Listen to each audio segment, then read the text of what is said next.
I met a gypsy. Bring in different brands that want to turn on a global audience and want to speak to a global audience and want to do it in a slightly different way to the way that the endemics do. I think that naturally puts a bit of competitive pressure on fan zones, digital content, so that you begin to see people change. You know, when we launch our calendar imminently, we also launch the complete rebrand of World Supercross. And I think that, as is always the case when you rebrand something, there'll be naysayers, but it has been built and designed purposely for a modern sports and entertainment brand that can speak in commercial ways, content ways, and has viability in different ways of speaking, whether that's through streaming, broadcast, whatever it be, live. And we've obviously tested it with large numbers of fan groups, brands, manufacturers, corporates, businesses. And some of the more traditional are like, what's this?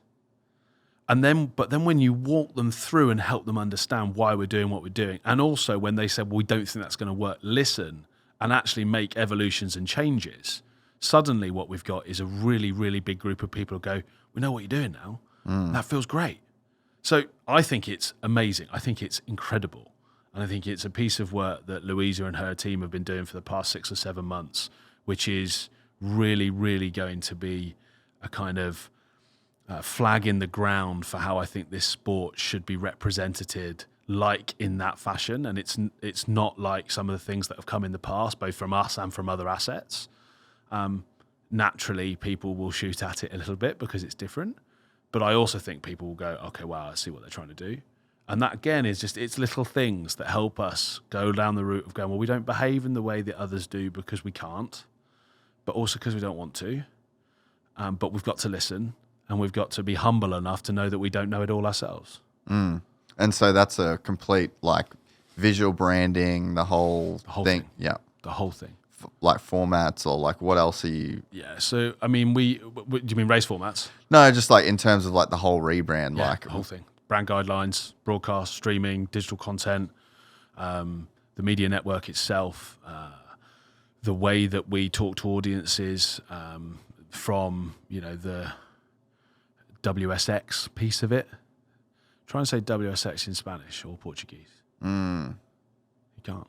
Yeah, I mean, I wouldn't know. No, but you know, S and X are two letters that don't come out nearly as well. WSX, which sounds like a very easy to say for a Western language, is actually much harder than World Supercross in other languages. So again, when you're building a global brand, you got to consider all of those pieces. You know, we've gone for a real journey on that. And also, I think, you know, recognizing that shouldn't just be a brand slap. It needs to be something that can kind of evolve and be applied in different formats and in different ways. And how, I don't know, a global sponsor wants to use it on digital content in a B2B engagement, speaking to audiences aged 25 to 35. It needs to have the adaptability to also be speaking to mums and inspiring kids on a track. Talk about this legacy fund that I want to create in all of our markets. So as a World Championships, we're obviously able to engage host cities and governments to bring us in, because there's a return on the investment, whether that's taxation dollars, whether that's hotel nights, whether that's visitation, whatever those KPIs be. But in keeping with us being more than just the transactional event itself, I really want to invest part of that fund, however we're sort of funded to come into market, into the local participation in sport. So whether there's a local track in a particular race, and it will be different in every market, how are we investing on a year-on-year basis into facilities and into training, or whether that is bringing one of our riders into market a few days earlier for actual engagement with them on tracks, because that inspiration aspiration model as a world championship, we have a responsibility for. So whilst, yes, we are a franchise, and whilst we are all of those things, we actually need to invest in that space. Now, if I can turn around and do that and invest some of my host city dollars into that space, and then I turn around to our local partners or our global partners in each of those MACs and go, why don't you match the percentage? So if I'm putting 1% of that in, you put 1% of that in, and we'll create this fund. That's now an annual fund that is invested, and people can come to us and go, we'd like to spend $20,000 on facilities at X track, Which makes a crazy difference. Exactly. Yeah. And actually, how hard was that for me to do? Yeah, not very hard. Not at all. Apart from the, there'll be people in my team going, Tom, it's harder than you think it is. And I appreciate it's harder. Not hard for you personally. Yeah. For me to say it now. But in general, and the impact that has. Yeah.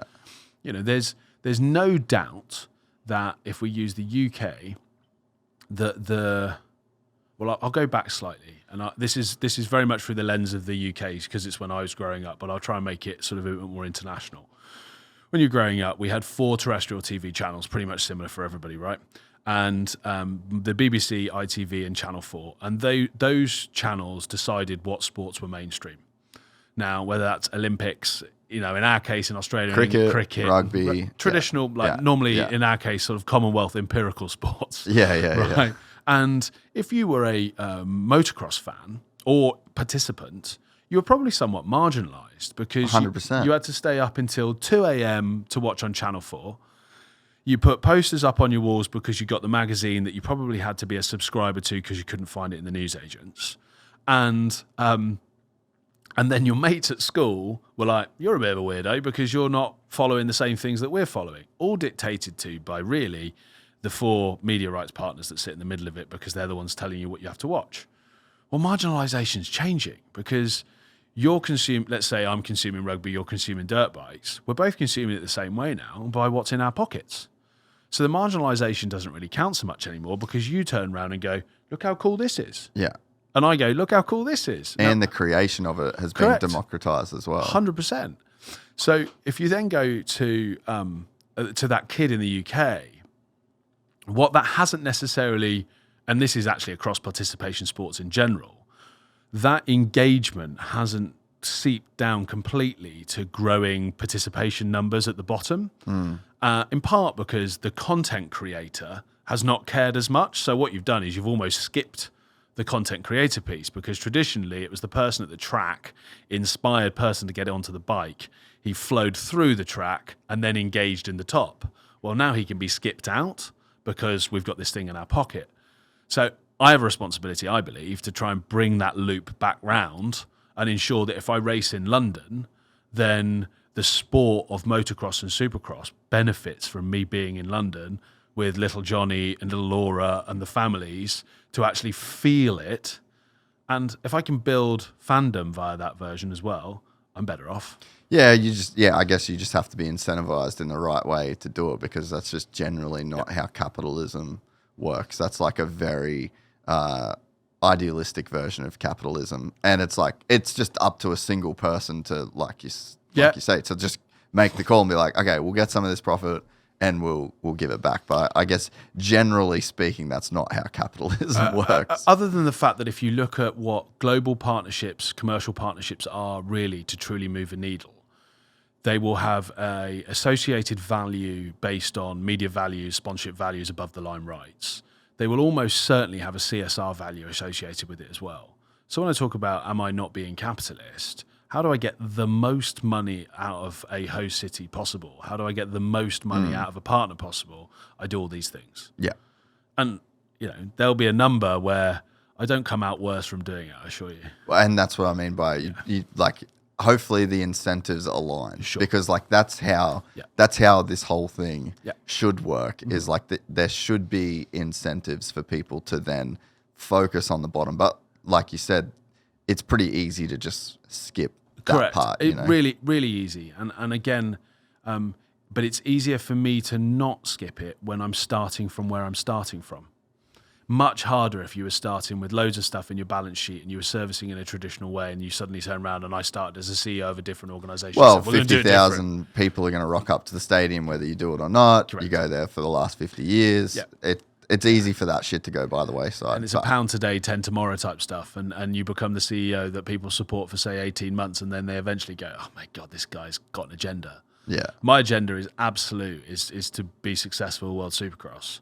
But for us to be successful at World Supercross, I think we have to look at it through a slightly different lens. Yeah, I think, and I've said this to you before as well. I think for you guys to be successful, you need to impact the culture. Mm-hmm. There is a culture of dirt bikes and there's a culture of motorcycle racing, and if you can positively influence that culture, that's your ticket in there, you know, and I think that's what we do. Like we try and positively impact the culture. Like people can tune in, listen to this every day of the week, multiple times a week. There'll be new content around the sport that they love, and it adds value. And I think that it's as simple as that across the board, whether you're a business, whether you're a content creator, whether you're an athlete. It's just literally like, what value can you add? And if you impact the culture, then you will naturally get staying power from that. And I think that you guys are just going to service a part of this culture that just hasn't been serviced before, you know?